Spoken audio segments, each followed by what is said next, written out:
बिस्मिल्लाहिर्रहमानिर्रहीम। Dear students, मैं उम्मीद करता हूं कि आप सब खैरियत से होंगे। क्लास 9th सब्जेक्ट फिज़िक्स की न्यू बुक का हम chapter number 1 physical quantities and measurements को लेके चल रहे हैं। आज के इस वीडियो में हमारा लेक्चर नंबर 3 टॉपिक नंबर 1.3 और टॉपिक का नेम है international system of units.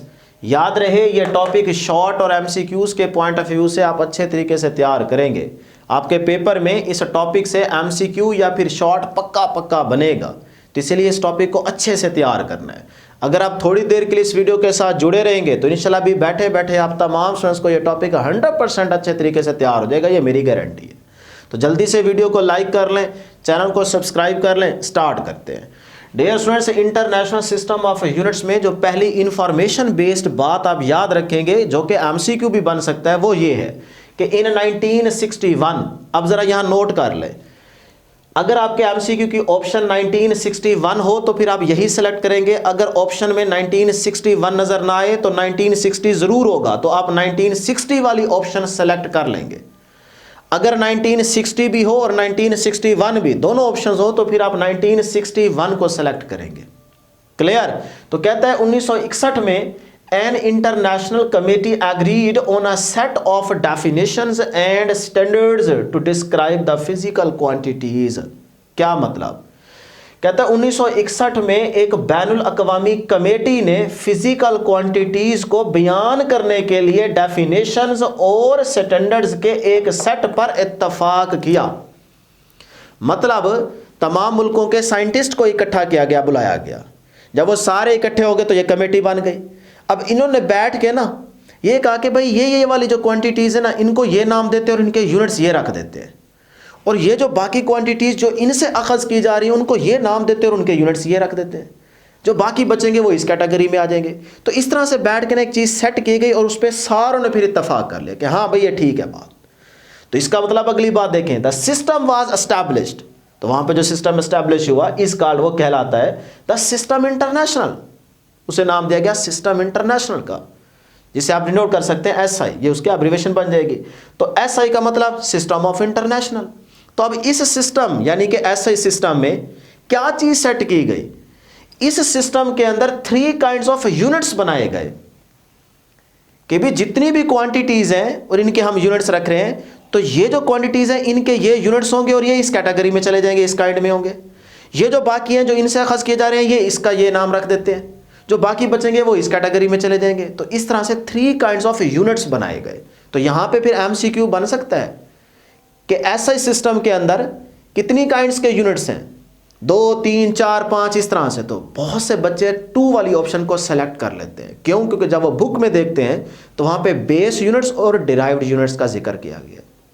Dear students, याद रखिएगा हम पढ़ेंगे यही आपकी बुक के अकॉर्डिंग, लेकिन आपने अभी ये याद रखना है कि वो टोटल की बात कर रहा है कि भाई वो कमेटी जो बैठी उन्होंने कितनी काइंड्स के यूनिट्स बनाए टोटल। तो वो टोटल 3 काइंड्स के यूनिट्स थे, वो मैं आपको बता देता हूं, लेकिन हम आगे सिर्फ 2 को लेके चलेंगे।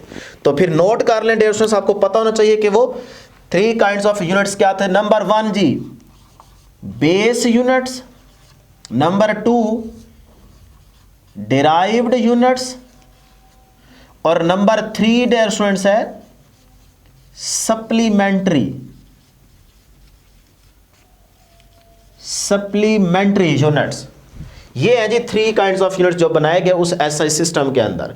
अब हम देखेंगे कि भाई बेस यूनिट्स कौन से हैं, डिराइव्ड यूनिट्स कौन से हैं और सप्लीमेंट्री यूनिट्स कौन से हैं। तो इसको अभी आप नहीं पढ़ेंगे, ये आप अगली आने वाली हायर क्लासेस में पढ़ेंगे, लेकिन आपकी बुक में बेस यूनिट्स और डिराइव्ड यूनिट्स का जिक्र किया गया, तो इसको हम डिटेल में पढ़ेंगे। क्लियर? तो अब यहां तक तो किसी स्टूडेंट को कोई प्रॉब्लम नहीं होनी चाहिए, ये बातें आप इसी तरह से याद कर लेंगे, इसको नोट कर लीजिएगा। अब चलते हैं जी बेस यूनिट्स क्या है, कौन से हैं। तो सबसे पहले डेफिनेशन कि the units assigned to the base quantities are called base units. वो जो प्रीवियस लेक्चर में आपको बेस फिजिकल क्वांटिटीज हम पढ़ा के आ रहे हैं, कितनी थी? 7। तो वो जो बेसिक बेस क्वांटिटीज थी 7, उनके यूनिट्स रखे गए। तो वो पहले बेस क्वांटिटीज देखें 7 कौन सी थी? Length, mass, time, temperature, electric current, intensity of light, amount of substance. तो ये जो हमारे पास बेस फिजिकल क्वांटिटीज 7 थी, इनके जो यूनिट्स रखे गए कि भाई लेंथ का यूनिट होगा मीटर, तो अब ये जो यूनिट है ना इसको आप कहेंगे बेस यूनिट। तो उन्हीं 7 फिजिकल क्वांटिटीज को जो यूनिट दिए गए, जो यूनिट उनके रखे गए, उन्हीं यूनिट्स को हम क्या कर रहे हैं जी, नाम दे रहे हैं बेस यूनिट्स का।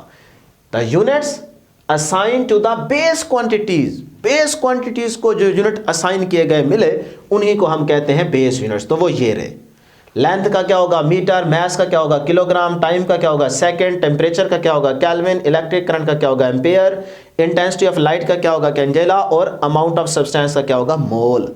तो ये बेसिकली क्या है, बेस यूनिट्स हैं। बस ये 7 है। तो एमसीक्यूज में पूछा जाए कि बेस यूनिट्स कितने हैं, तो आपने 7 वाली ऑप्शन को सेलेक्ट करना है। अब जरा यहां पे नोट कीजिएगा, कुछ बच्चे ना लेंथ का जब यूनिट लिखना हो तो वो इस तरह से लिख देते हैं मीटर। डियर स्टूडेंट्स ये गलत है, आपने इस तरह से स्मॉल लेटर्स में लिखने हैं ये यूनिट। अगर पूरी वर्डिंग लिखनी है तो फिर स्मॉल लेटर्स का इस्तेमाल करना है, यूज करना है। क्लियर? हां, अगर इन बेस यूनिट्स का सिंबल लिखना हो तो फिर वहां पे आप इस तरह से याद रखेंगे कि जैसे मीटर है तो मीटर का मैं बताने लगा हूं सिंबल, याद रखिएगा symbol of unit. In units के सिंबल हम लिखने जा रहे हैं, इन क्वांटिटीज के यूनिट नहीं। बहुत सारे बच्चे इन क्वांटिटीज के यूनिट समझ लेते हैं। इन क्वांटिटीज के यूनिट क्या होंगे, यानी कि सिंबल क्या होगा, सॉरी, वो होगा इसका लेंथ कैपिटल एल, इसका कैपिटल एम, वो इन क्वांटिटीज का सिंबल होगा। हम इन यूनिट्स के सिंबल लिखने जा रहे हैं, सिंबल ऑफ यूनिट। तो इस मीटर को हम एम से डिनोट करेंगे, यानी कि ये उसकी क्या है इलामत, और किलोग्राम को केजी से, ये भी स्मॉल आएगा, सेकंड को एस से, इसी तरह से केल्विन के, इसी तरह से एम्पेयर है तो कैपिटल ए। इसका अब यहां पे नोट कर ले, यहां पे एम्पेयर जो यूनिट है, इस यूनिट का जो सिंबल होगा वो क्या होगा कैपिटल ए। उसके बाद कैंडेला, तो इसका जो सिंबल होगा इस यूनिट का वो होगा सी डी, इसको सी डी से रिप्रेजेंट करेंगे। और मोल का सिंबल क्या होगा, वो होगा जी ये, ठीक है, MOL। तो इस तरह से आप इन बेस यूनिट्स के सिंबल भी याद रखेंगे। अगर इन क्वांटिटीज के सिंबल पूछ ले तो फिर इसका L, इसका M, इसका T, इसका कैपिटल T, इसका आप स्मॉल t से भी इसको डिनोट कर सकते हैं, इसका कैपिटल T आ जाएगा। इसी तरह से इलेक्ट्रिक करंट को फिर I से डिनोट कर सकते हैं। तो इनके ये वाले सिंबल होंगे, ये यूनिट्स के सिंबल है। क्लियर? अब इसको अच्छे से आपने टेबल को तैयार करना है, रट्टा लगाना है फुली। अब जरा यहां पे ना बड़ा ही इंपॉर्टेंट MCQ आ गया। यहां बहुत से बच्चे गलती करते हैं और आप में से भी बहुत से स्टूडेंट्स अभी गलती करेंगे। देखिएगा, मैंने दूसरे चैनल पे एक पोल कंडक्ट करवाया था इसी MCQ का, 70% स्टूडेंट्स ने आंसर गलत दिया था। अब जरा आपने गौर करना है, MCQ देखें जी, यानी कि इस टेबल को जब आप याद कर लेंगे, तैयार कर लें, तो यहां से किस तरह से आपसे MCQ पूछा जा सकता है। बाकी सारे MCQs आसान होंगे, जो भी पूछा जाएगा, जो थोड़ा सा ट्रिकी था वो मैं आपसे पूछने लगा हूं। The unit for amount of substance is, amount of substance का यूनिट क्या है? ऑप्शन ए आपके सामने है, ऑप्शन बी आपके सामने है, ऑप्शन सी या कह लें अल्फा बीटा चार्ली डेल्टा, या ABCD। तो ये आपके पास ऑप्शन मौजूद है।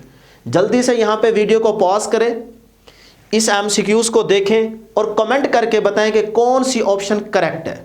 जल्दी करें, ईमानदारी के साथ अभी वीडियो को पॉज करें, यहां पे पहले बताएं कि भाई इस MCQ में कौन सी ऑप्शन करेक्ट है। जल्दी करें जी, टीचर की बात मानेंगे तो ही आपका फिजिक्स का पेपर अच्छा होगा और आपकी तैयारी होगी। जल्दी से वीडियो को यहां पे पॉज करें और आगे चल के आप इसका कमेंट करें कि भाई कौन सी ऑप्शन करेक्ट है। चलें जी, मुझे उम्मीद है कि आप जरूर करेंगे यहां पे ईमानदारी के साथ कमेंट। मैं यहां पे आपको बता देता हूं, अब आप में बहुत से स्टूडेंट्स होंगे, अगर आप नहीं है तो बहुत अच्छी बात है, बहुत सारे स्टूडेंट्स हैं वो जल्दी से ना चार्ली ऑप्शन को सेलेक्ट कर लेते हैं। ये जो चार्ली ऑप्शन है इसको सेलेक्ट करेंगे, क्यों भाई यही है ना, यही ऑप्शन है ना। अब जल्दी में, क्योंकि पेपर में आप बैठे होते हैं, प्रेशर होता है टाइम का, तो जल्दी की वजह से आप फौरन अमाउंट ऑफ सब्सटेंस का यूनिट सेलेक्ट कर लेते हैं, ये वाली ऑप्शन। डियर स्टूडेंट्स ये गलत है, ये गलत है। पता है क्यों? जरा गौर करें ना, गौर नहीं करते आप लोग, रट्टा तो लगा लेते हैं, याद कर लेते हैं, गौर नहीं करते। Unit, unit for amount of substance, amount of substance का यूनिट बताना है, यूनिट। तो यूनिट जरा देखते हैं, ये अमाउंट ऑफ सब्सटेंस है तो इसका यूनिट देखें, ये है जी यूनिट MOLE मोल। अब कुछ बच्चे समझते हैं जी वो ई लगाना भूल गए हैं, नहीं डियर स्टूडेंट्स वो भूले नहीं हैं, आपने गौर करना है अमाउंट ऑफ सब्सटेंस का यूनिट है मोल, MOLE मोल। इसको आप पढ़ तो मोल रहे हैं लेकिन ये मोल यूनिट नहीं है, ये क्या है देखें जरा यहाँ पे, ये क्या है MOL मोल, ये क्या है यूनिट का सिंबल। तो उसने तो पूछा है आपसे यूनिट, तो इसका मतलब इनमें कोई भी अमाउंट ऑफ सब्सटेंस का यूनिट नहीं है। तो कौन सी ऑप्शन करेक्ट है, डेल्टा डी ऑप्शन आप सिलेक्ट करेंगे कि भाई इनमें कोई नहीं है। ये ऑप्शन आप तब सिलेक्ट करेंगे जब वो स्टेटमेंट के अंदर यहां पे कहता कि the symbol of unit of amount of substance, कि जो अमाउंट ऑफ सब्सटेंस का यूनिट है उसका सिंबल क्या है, तो यूनिट का सिंबल ये है, तो फिर आप ये वाली ऑप्शन सेलेक्ट करते। अब नहीं कर सकते क्योंकि एमसीक्यू में उसने यूनिट पूछा है। तो देखा बच्चे यहां गौर नहीं करते ना, बस इसको पढ़ देते हैं मोल और फटाफट लगा देते हैं, देखते नहीं है कि भाई क्या लिखा हुआ है। क्लियर? तो इस तरह से आपने अच्छे से टेबल को तैयार करना है। अब चलते हैं जी आगे डिराइव्ड यूनिट्स। तो डिराइव्ड यूनिट्स की भी बड़ी सिंपल डेफिनेशन है, वो डिराइव्ड क्वांटिटीज जो प्रीवियस लेक्चर में आप पढ़ के आ रहे हैं, उनको जो यूनिट असाइन हुए उन्हीं यूनिट्स को आप क्या नाम दे रहे हैं, डिराइव्ड यूनिट्स का नाम दे रहे हैं। या फिर आप ये भी कह सकते हैं कि the units which can be expressed in term of base units is called या आर कॉल्ड डिराइव्ड यूनिट्स। अब वो कौन से हैं वो भी बताते हैं। पहले एग्जांपल देखें, आपकी बुक ना ये एग्जांपल देती है कि जैसे एरिया है, तो एरिया क्या होता है, लेंथ इनटू ब्रेथ या बेस इनटू हाइट। तो लेंथ का यूनिट भी मीटर और इसका भी मीटर, तो मीटर को मीटर से मल्टीप्लाई करें तो स्क्वायर ऑफ मीटर बन जाएगा। तो अब स्क्वायर मीटर का सिंबल जो होगा, स्क्वायर मीटर यानी कि ये यूनिट है एरिया का, तो इसका जो सिंबल होगा वो क्या होगा, वो होगा जी ये देखें, लेंथ का यूनिट क्या है, मीटर, मीटर का सिंबल क्या है, m। तो अब है ये है स्क्वायर मीटर, तो स्क्वायर मीटर का सिंबल क्या होगा, m, और उसकी पावर क्या हो जाएगी 2। सही है जी। इसी तरह से एक और आपके पास एग्जांपल है, जैसे स्पीड है। अब स्पीड होता है distance over time, previous lecture में भी आपको बताया था। तो स्पीड क्या है, डिराइव्ड फिजिकल क्वांटिटी है क्योंकि ये बेस क्वांटिटी से अखज़ की जा रही है। तो ये डिस्टेंस ओवर टाइम, डिस्टेंस का यूनिट क्या होगा, मीटर, और टाइम का यूनिट क्या होता है, सेकंड। यहां से देख लें टाइम का यूनिट सेकंड होता है, तो मीटर पर सेकंड ये यूनिट बन गया स्पीड का। अब ये अगर यूनिट है तो इस यूनिट का सिंबल क्या होगा, तो इस यूनिट का सिंबल होगा, देखें मीटर का सिंबल होता है m और पर सेकंड है, तो चाहे इसके नीचे लिखें इस तरह से सेकंड, या फिर आप इसी चीज को ऐसे भी लिख सकते हैं। ये आ गया जी मीटर, और ये सेकंड की पावर +1 है, जिसकी पावर नहीं होती उसकी पावर +1 होती है, ऊपर जाएगी तो ये क्या हो जाएगी -1। तो ये भी मीटर पर सेकंड का सिंबल है। ठीक है, तो इस तरह से आप मीटर पर सेकंड का सिंबल भी याद रखेंगे, शॉर्टकट हम यही यूज करते हैं जब भी करना हो। तो ये स्पीड का यूनिट आ जाएगा। क्लियर? अब देखें स्पीड का जो यूनिट है, ये जो जिसको हम डिराइव्ड यूनिट कह रहे हैं, अब ये बेस यूनिट से अखज़ किया जा रहा है ना, तो ये क्या है, मीटर बेस यूनिट, सेकंड क्या है, बेस यूनिट। तो जो बेस यूनिट से यूनिट्स अखज़ किए जाएंगे उन्हीं को हम नाम दे रहे हैं जी डिराइव्ड यूनिट्स का। लो जी, फिर अब कौन कौन से, जरा यहाँ पे बुक ने एक छोटा सा टेबल दिया है कि जिसमें चंद एक डिराइव्ड यूनिट्स बताए जा रहे हैं, चंद एक, क्योंकि आपकी बुक में लाइन लिखी हुई है फ्यू। यहाँ बच्चे बहुत सारे गलती करते हैं, वो समझते हैं जिस तरह से बेस यूनिट से 7 है उसी तरह से डिराइव्ड यूनिट्स भी टेबल में 7 है, वो 7 के ऑप्शन सेलेक्ट कर लेते हैं। नहीं डियर स्टूडेंट्स, वो सिर्फ एग्जाम्पल के तौर पे आपको 7 बताई जा रही हैं, चंद एक हो तो बहुत सारी सकती हैं, जितनी मर्जी हो जाए, बस ये याद रखना है कि वो बेस क्वांटिटी से अखज़ की जा रही हो, तो वो तो बहुत सारी हो सकती हैं। तो इसलिए यहाँ पे कोई स्पेसिफिक नंबर नहीं है, यहाँ पे आप कहेंगे नो लिमिट। तो फोर्स है फिजिकल क्वांटिटी या डिराइव्ड फिजिकल क्वांटिटी, इसका यूनिट क्या होगा, न्यूटन। तो इस न्यूटन का सिंबल क्या होगा, यानी कि इस यूनिट का सिंबल क्या होगा, वो होगा कैपिटल N। क्लियर?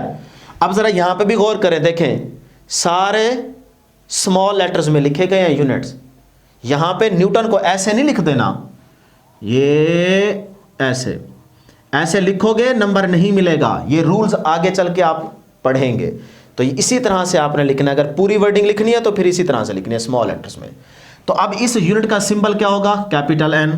एरिया है, एरिया का यूनिट क्या होता है, स्क्वायर मीटर, यहाँ पे बता रखा है। तो इसका सिंबल क्या होगा इस यूनिट का, वो होगा जी मीटर स्क्वायर। उसके बाद वॉल्यूम है, क्यूबिक मीटर इसका यूनिट होगा, तो इसका सिंबल क्या होगा ये। उसके बाद स्पीड्स, तो स्पीड है मीटर पर सेकंड इसका यूनिट होता है, तो इसका सिंबल क्या होगा ये। याद रखिएगा मीटर और सेकंड में यहाँ पे हल्का सा स्पेस होना चाहिए, गैप होना चाहिए, मिला के नहीं लिखना। अब आ जाए प्रेशर। प्रेशर का यूनिट क्या होता है पास्कल। पास्कल का जो सिंबल होता है वो भी याद रखिएगा पी ए, ये पी भी स्मॉल ही है। Electric current, sorry electric charge, charge का यूनिट क्या होता है कॉलम, याद रख लें कॉलम। तो कॉलम का जो सिंबल होता है वो क्या होता है सी। इसी तरह से डेंसिटी, डेंसिटी का यूनिट क्या होता है किलोग्राम पर क्यूबिक मीटर, क्योंकि डेंसिटी क्या होती है, डेंसिटी होती है मैस पर यूनिट वॉल्यूम।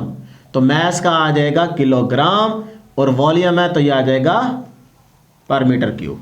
तो इस तरह से ये किलोग्राम पर क्यूबिक मीटर, तो इसका सिंबल ये वाला आ जाएगा किलोग्राम पर क्यूबिक मीटर। ठीक है जी। तो इस तरह से ये छोटा सा टेबल भी आप याद रखेंगे। और बहुत सारी हो सकती हैं डिराइव्ड फिजिकल क्वांटिटीज जिनके आप यूनिट्स इस तरह से मेंशन करेंगे और फिर उन यूनिट्स का सिंबल भी इसी तरह से याद रखेंगे।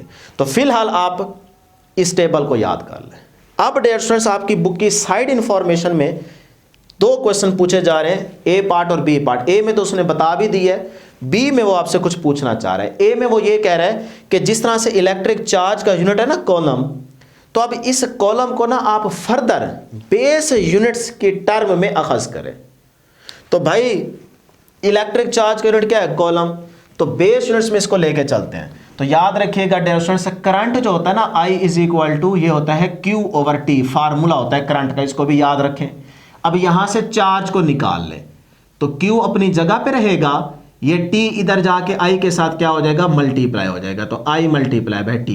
अब चार्ज का यूनिट क्या होता है कॉलम, अभी पढ़ा है। करंट का यूनिट क्या होता है यहां से देख लें, ये आपके पास आ गया करंट एम्पेयर।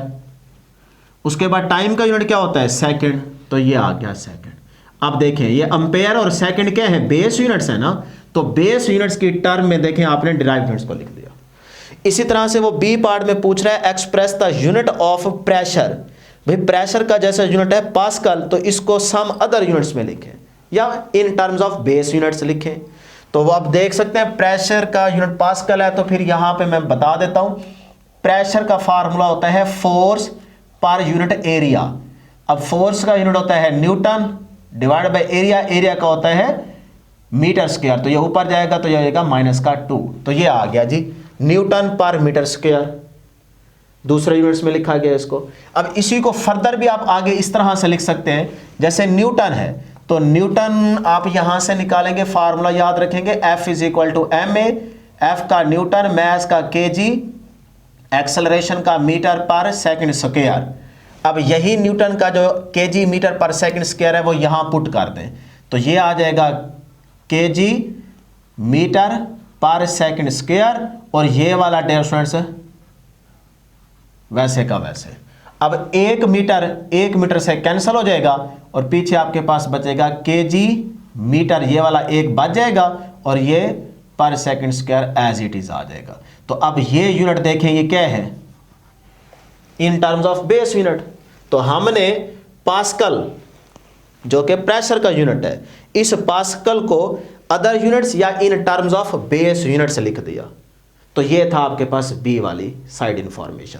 तो इस तरह से आप पास्कल को इन टर्म्स ऑफ बेस यूनिट्स लिख सकते हैं।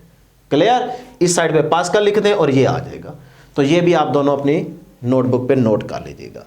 अब डियर स्टूडेंट्स हमारे पास एसआई प्रीफिक्सेस, तो प्रीफिक्सेस का टॉपिक भी शॉर्ट और एमसीक्यूज के पॉइंट ऑफ व्यू से इंपॉर्टेंट है। यहां से पक्का एमसीक्यू बनेगा, तो इसको अच्छे से तैयार करना है। बहुत सारी इंफॉर्मेशन यहां पे आपको मिलने वाली है, वीडियो के साथ जुड़े रहें, लास्ट तक देखें, इंशाल्लाह बहुत ज्यादा फायदा होगा।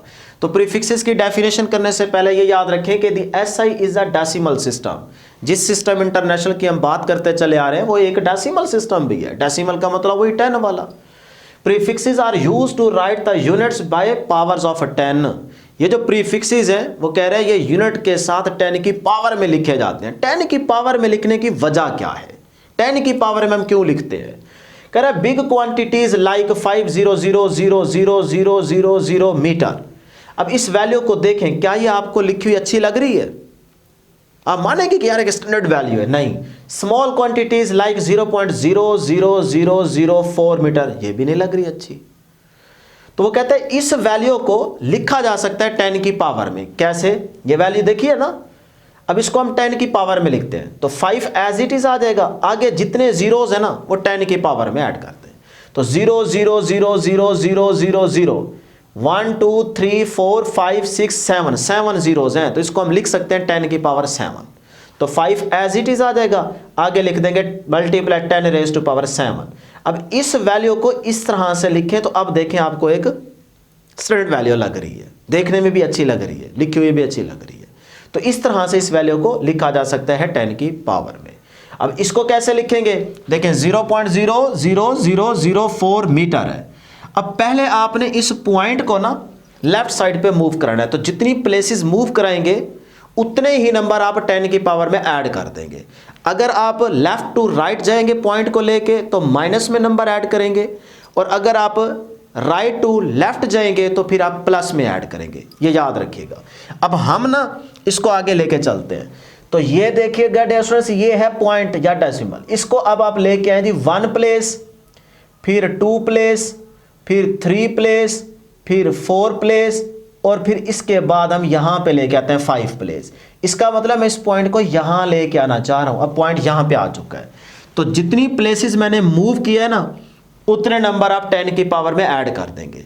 अगर लेफ्ट टू राइट आएंगे पॉइंट को लेके तो फिर माइनस में नंबर ऐड करेंगे, अगर राइट टू लेफ्ट जाएंगे तो फिर प्लस में ऐड कर देंगे। क्लियर? तो ये देखें जी कितने 5 प्लेसेस मूव किए है ना, 1 2 3 4 5। तो हम लिख देंगे 4 4 आगे पॉइंट, तो लिखें ना लिखें एक ही बात है पॉइंट को, सही है। तो 4 ये वाला आ गया 4, आगे ये पॉइंट यहां पे आ जाएगा और फिर उसके बाद 0 होगा, तो इसका मतलब हम बेशक पॉइंट को ना लिखें कोई फर्क नहीं पड़ता। तो 4 मल्टीप्लाई कितनी प्लेसेस हमने मूव किया है 5, तो ये 10 की पावर में 5 लिख देंगे। अब लेफ्ट टू राइट आए हैं तो इसीलिए साथ में क्या कर देंगे, माइनस लगा देंगे। तो इस वैल्यू को लिखा जा सकता है 4 multiply 10 raise to power -5 metre. अब ये भी आपको अच्छी लग रही है ना, तो इस तरह से आप किसी भी वैल्यू को 10 की पावर में लिख सकते हैं। अब जरा हम प्रीफिक्सेस की डेफिनेशन देखते हैं, यहां से आपका काम स्टार्ट हो रहा है। प्रीफिक्सेस क्या होते हैं? Prefixes are the words are symbols या letters added before the SI units. SI unit से पहले जो लेटर, सिंबल या कह लें वर्ड्स ऐड किए जाते हैं उनको प्रीफिक्सेस का नाम देते हैं, वो प्रीफिक्सेस कहलाते हैं। कौन से जी प्रीफिक्सेस? जैसे मेगा, गीगा, किलो, मिली, सेंटी, ये सारे प्रीफिक्सेस हैं। तो इसके लिए ना आपकी बुक में एक टेबल दिया गया है, वो टेबल आपको याद करना है, वहां से एक आध एमसीक्यू पक्का बनता है। वो है जी टेबल ही आपके सामने। अब इसको याद करने का मैं तरीका भी बताऊंगा, आसान तरीका बताऊंगा, क्योंकि बच्चे यहाँ से रट्टा तो लगा लेते हैं, कुछ वैल्यूज उनको याद रह जाती हैं, प्रीफिक्सेस याद रह जाते हैं, लेकिन कुछ भूल जाते हैं। तो मैं आपको पूरा टेबल याद करने का आसान तरीका बताऊंगा, शॉर्ट ट्रिक बताऊंगा। पहले यहाँ पे अपनी तरतीब से देख लें। ये जी हमारे पास प्रीफिक्सेस हैं सारे के सारे, atto, femto, pico, nano, micro, milli, centi, deci, kilo, mega, giga, tera, peta, AXA.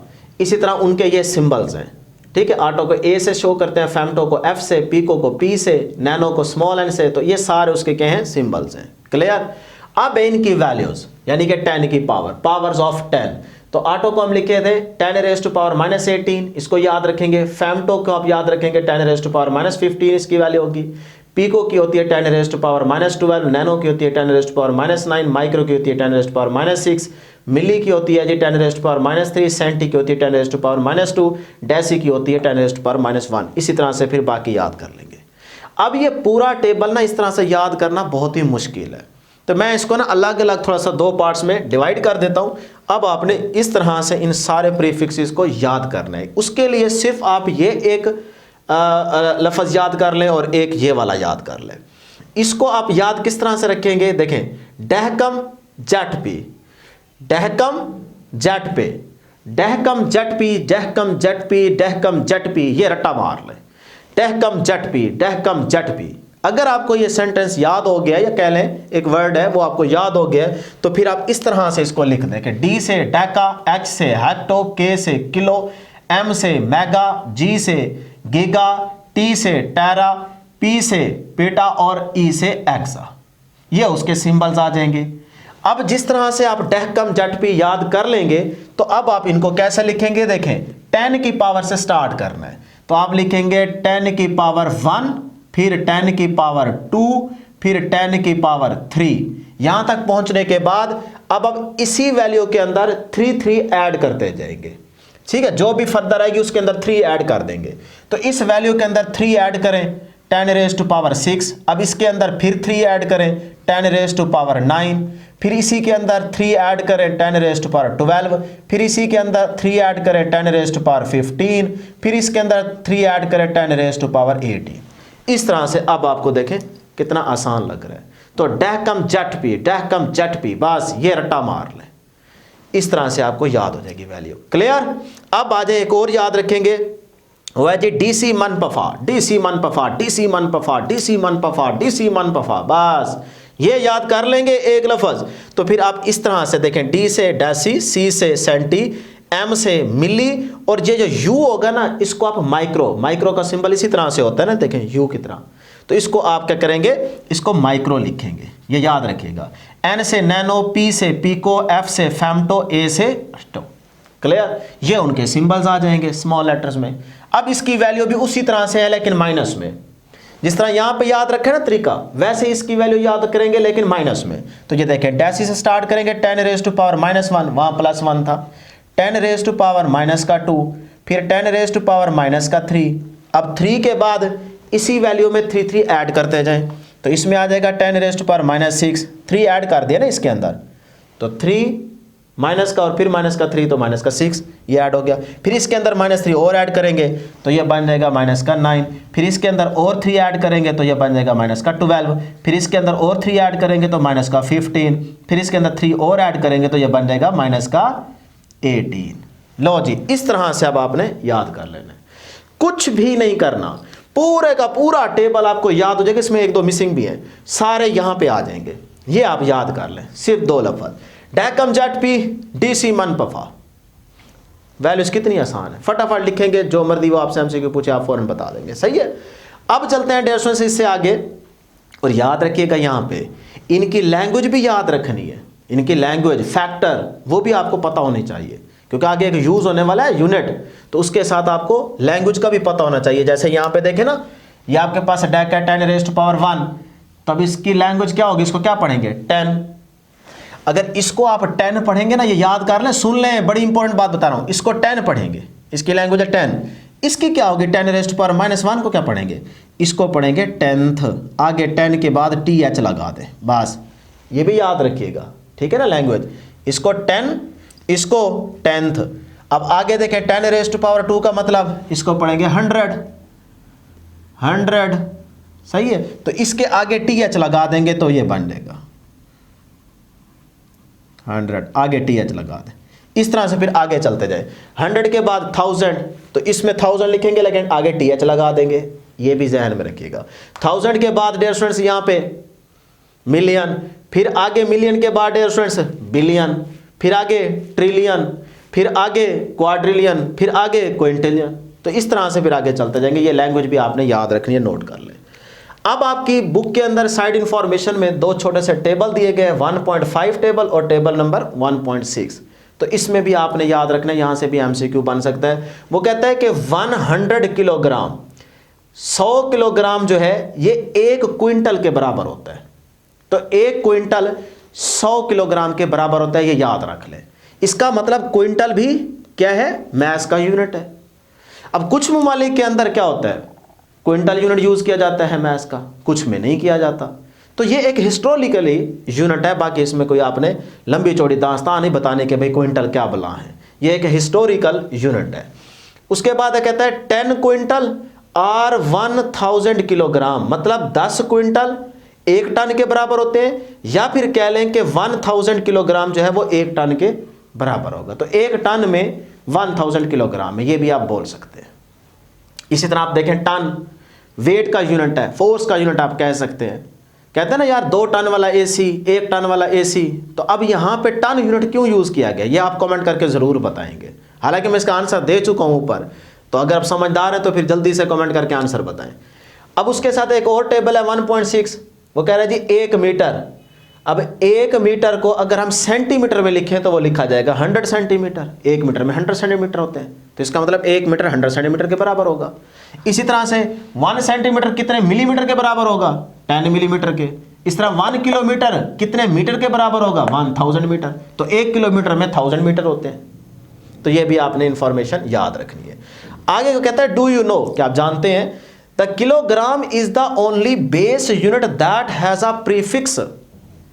बड़ी इंपॉर्टेंट बात कर रहा है, कहता है वो जो बेस यूनिट का आपने टेबल याद रखा है ना, अभी प्रीवियस स्लाइड के अंदर आपको बताया था बेस यूनिट का टेबल, 7 बेस यूनिट्स थे। तो वो कहता है उन बेस यूनिट्स में सिर्फ एक यूनिट किलोग्राम ऐसा है जो प्रीफिक्स रखता है। किलोग्राम, सेकंड, मीटर, देखिए मीटर में कोई प्रीफिक्स नहीं है, सेकंड में कोई प्रीफिक्स नहीं है। किलोग्राम, तो ग्राम के साथ किलो आ गया, तो किलो क्या है? प्रीफिक्सेस। तो इसलिए वो कह रहा है जो बेस यूनिट्स हैं 7, उनमें सिर्फ किलोग्राम एक ऐसा यूनिट है जो कि प्रीफिक्स रखता है। ये बड़ी इंपॉर्टेंट बात है, एमसीक्यू बन के आएगा, देख लीजिएगा। अब दोस्तों यहां तक टॉपिक हो गया क्लोज। अब आपने याद रखना है कि इस टेबल में देखें 10 की पावर में पॉजिटिव भी वैल्यूज आ रही हैं और नेगेटिव भी वैल्यूज आ रही हैं। तो 10 की पावर में अगर पॉजिटिव वैल्यूज लिखी गई हो तो इनको क्या बोलते हैं, और अगर 10 की पावर में नेगेटिव वैल्यूज लिखी जा रही है तो इनको क्या बोलते हैं। ये दो डेफिनेशंस हैं, ये शॉर्ट क्वेश्चन में पूछी जाती हैं, तो आपने याद रखनी है मल्टीपल्स एंड सब मल्टीपल्स। तो मल्टीपल्स का मतलब है, इसकी डेफिनेशन लिख लें, वो है जी prefixes in which power of 10 are positive are called multiples. ठीक है, वो प्रीफिक्सेस जिनमें 10 की पावर पॉजिटिव में वैल्यूज लिखी जा रही है, जैसे ये 10 की पावर 9, 10⁻6, 10 की पावर 3, तो ये सारे क्या है? मल्टीपल्स हैं। इनको आप मल्टीपल्स पढ़ेंगे। सब मल्टीपल्स क्या होगा? इसमें आप नेगेटिव यूज करेंगे। तो prefixes in which power of 10 are negative बेटे, आर कॉल्ड सब मल्टीपल्स। ये दो डेफिनेशंस भी आपने तैयार करनी है। लो जी, टॉपिक एंड हो चुका है। लास्ट में एक प्रैक्टिस है, ये आपने खुद करनी है कि जैसे पहले नंबर पे पूछ रहा है जी 5000 मिलीमीटर, तो 5000 मिलीमीटर को मीटर में कन्वर्ट करें, तो मीटर में बताएं आंसर क्या होगा, यहां पे बताइएगा। इसी तरह से 3000 ग्राम है तो इसको किलोग्राम में कन्वर्ट करें, तो यहां पे आपने आंसर देना है। इसी तरह से 2000 माइक्रो सेकंड है, इसका मिली सेकंड में आंसर देना है, तो यहां पे बताएं वैल्यू क्या आएगी। तो कमेंट करना है आपने लाजमी, और अपनी जो भी नोटबुक है उसके ऊपर आपने ये प्रैक्टिस जरूर करनी है। तो इंशाल्लाह नेक्स्ट वीडियो में जल्द मुलाकात होगी। अल्लाह हाफिज।